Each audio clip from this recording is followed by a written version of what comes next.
Hey guys, welcome to Nerdarchy for Nerds by Nerds. I'm Ted, hanging out with the crew here. Dave. Nate. And today we're going to do another in our Monster BFF series, the Shambling Mound and Will-O-Wisp. And, while the plant might be unaligned, that Will-O-Wisp is evil. Yeah, well, let's start off. What page number you got on the Shambling Mound? Shambling Mound is on your Monster Manual, 270. And I got 301 for the Will-O-Wisp. So, blatant obvious reason for the Shambling Mound and the Will-O-Wisp. Will-O-Wisp does lightning damage. Well, yes. So the way this one came about, I was thinking the blatant obvious reason would be that Shambling Mounds can hang out in swamps and jungle areas, and Will-O-Wisp would hang out in those places too.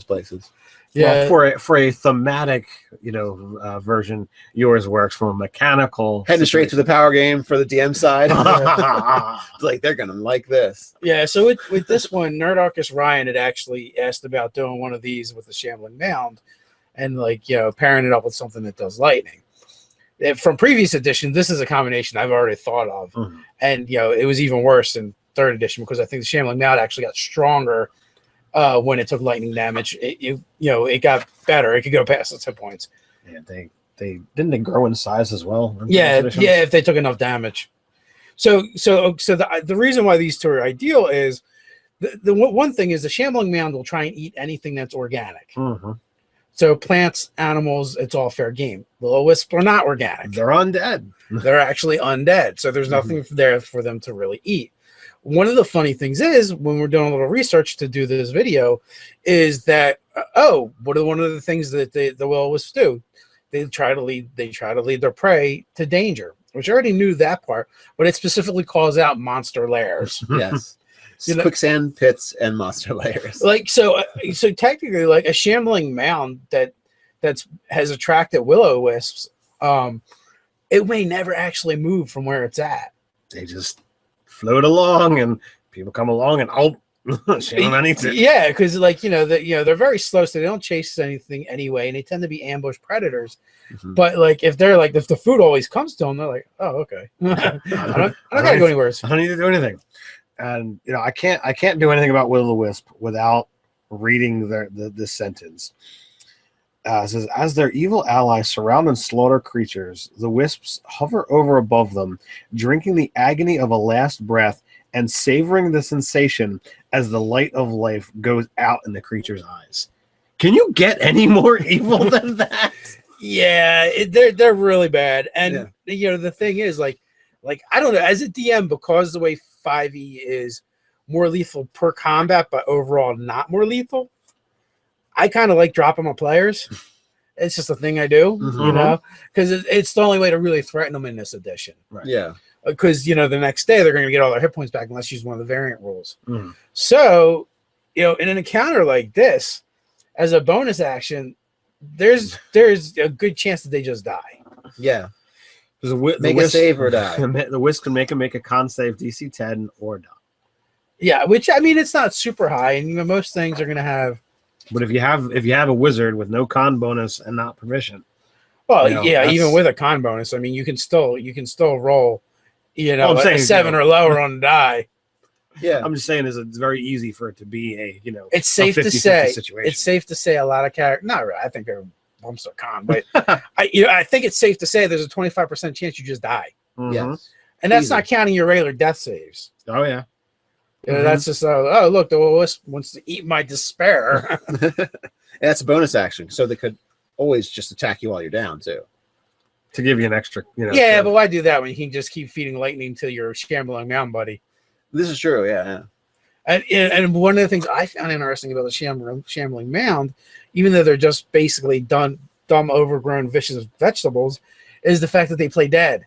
Yes. Yeah. So most of their body isn't really their body. They just have this root stem that's like them at their core, and if it's going sour, they just fall over and go, I die. And how many times is your DM goes, well, the monster falls over, and you're like, okay, does that have any stuff? You root through, you find a gem, they move on. But when they come back through, it's going to be standing up going, I remember you guys. Give me back that gem and your life. And now I've teamed up with Will-O-Wisps. Yeah, so the Will-O-Wisps are great because they're not corporal, right? They're just No, they're not corporal. Yeah, so they don't have any body to eat like a zombie. Zombies would not be a good undead to pair with a Shambling Mound. No, because they're organic material that it will devour. Yeah, they just munch on them. So I guess you could have skeletons, but you know, Well, I think even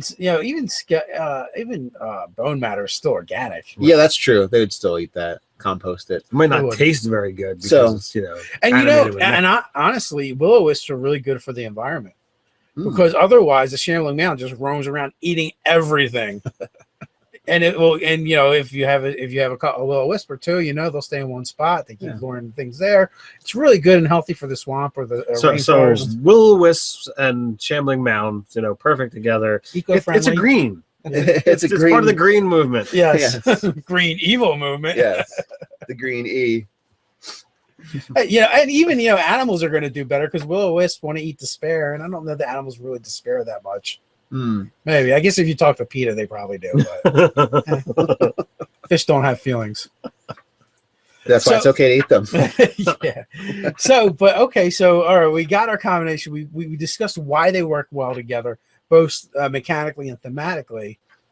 Can we come up with a scenario for them, or is that just it? That's just a scenario. It's like you could totally have whatever setting you want to use. Most likely a swampy forest would probably work best because it's Will-O-Wisps tend to be where it's lonely, and Shambling Mounds tend to be where they can grow as plants do, and swamps are great for that. Especially if there's a type of swamp that is more barren than lush. Yeah, So you have that kind desolate. of there's not a lot of things to eat because Will-O-Wisps tend to form either from other Will-O-Wisps when they kill evil people, or walking in a forsaken land and eventually dying in despair is what can get them to Right. pop them in the first place. So I think you want that kind of feel to it to really get the Will-O-Wisp habitat, let's say. Yeah, so like a really dark primordial forest or a swamp. Yeah. So with that, if your PCs aren't, the ones that are making, checks where they fail their checks and they don't know that these glowing happy lights are, evil bearers of their doom, they just think, oh, here's this magical light. Let me follow it. Maybe it's cool would it have been to do earlier in your campaign where you used pixies or sprites and just totally Tinkerbell them, Mhm. so they glow in the dark and are like, oh look, it's a happy fairy fave folk again. Because Will-O-Wisp can change the color of their light too, Right. so they Yeah. can absolutely imitate a green sprite or something, green, yellow, or purple, orange, whatever. Pink, yeah. something Yeah. bright. Like, and, oh, it's those damn fairies again. I'll show them. so they the party follows these things, and before they know it, they're being ambushed by a Shambling Mound or Shambling Mounds. Yeah, that's being fed lightning, Mm-hmm. but by the Will-O-Wisp. Right. Yeah, and the Will-O-Wisps seem intelligent enough. I mean, they enjoy despair enough. Yeah, they got an intelligence of 13, Yeah, wisdom so of 14. They could be spellcasters if they were actually alive. So they've got the intellect to say, hey, this is beneficial to the Shambling Mound. I'm actually going to create a strategy where I just keep pumping this thing. Right. Yeah. And again, this is another case where one of our BFFs is completely oblivious or unaware of the other one. Yeah. Especially in this case, because the Shambling Mounds. He's unaligned. The Shambling Mound is unaligned, but he's only got an intelligence of 5. So he's smarter than some stupid animals that are out there. But he's got enough intelligence to acknowledge that these lights bring food. Yeah. The Will-O-Wisp can kind of train it. Starts So- drooling. And they don't offer anything that the Shambling Mound is interested in. Right. Yeah. So you've got incorporeal movement, you've got invisibility, variable illumination, loads of different things that the Will-O-Wisp can do to attract or lure in the prey and stay out of danger at the same time. Yes. And that's the important thing, because ultimately, they're the support. The Shambling Mound is your kill. Or at least the drop part. The Will-O-Wisps have no problem. Finishing. Yeah, they're the finish them. finishers. They're the finishers. So it's totally deadly, totally it's definitely a combination to use when you're actually out for blood. Yeah, and again, because of the way they're probably gonna have to deal with difficult terrain, and things like that because of where shambling mounds are generally found. If you mess around with a disease, they might be sick or getting a fever from some kind of swamp thing at that point. So they're kind of run down probably by the time they even hit this thing. Well, it's definitely a possibility. I mean, swamps are kind of like breeding grounds for illness and disease. If you wanted to go that route, but even without it, I mean, it's just a vicious combination. And Will-O-Wisp are CR2s, 450 XP. Shambling was 5. So even 1-on-1 is going to make for a decent encounter. I wish I would have went and looked and did the XP budget for that and figure out what it is. But so you got 1800, so 2250. 2250. So if you divide 2250 by 5, what do we get? Just over 400. Yeah. So that you would take that XP budget and just look in your DMG and see what that fits. I think that's somewhere around a 3-4. Yeah, I mean, definitely not a second level. No, that's for sure. That's a you're killing half the party minimum. Yeah, I think you know what? I think this is like a 4 or 5 just because of the combination. Easily. I don't think a third level could handle that. Let's see here. The slam is doing 2d8 plus 4. And it gets 2 slam attacks. So it could totally, with the grapple, with the engulf. You look at all the hit points it has. So it could definitely take out a party member or 2 around. And then even though the Will-O-Wisps themselves, they don't have many hit points, but they freaking have resistance and immunities to everything. And they're regenerating the Shambling Mound. And if they happen to kill party members, they get their hit points back. Yeah. 3d6 hit points. So which is a good chunk of their it is. It could bring them, if they were down to 4, it could technically bring them up to full if they roll well. So I really think this is at least like an encounter level 5. So and one of the things you guys got to watch out to when you're building your encounters, the CR number doesn't actually mean anything relative to the level, party level, right? To the level of the characters. We're in 3rd edition, we were kind of trained to go, and even Pathfinder, CR2 level 2. It doesn't work that way at all anymore. Right.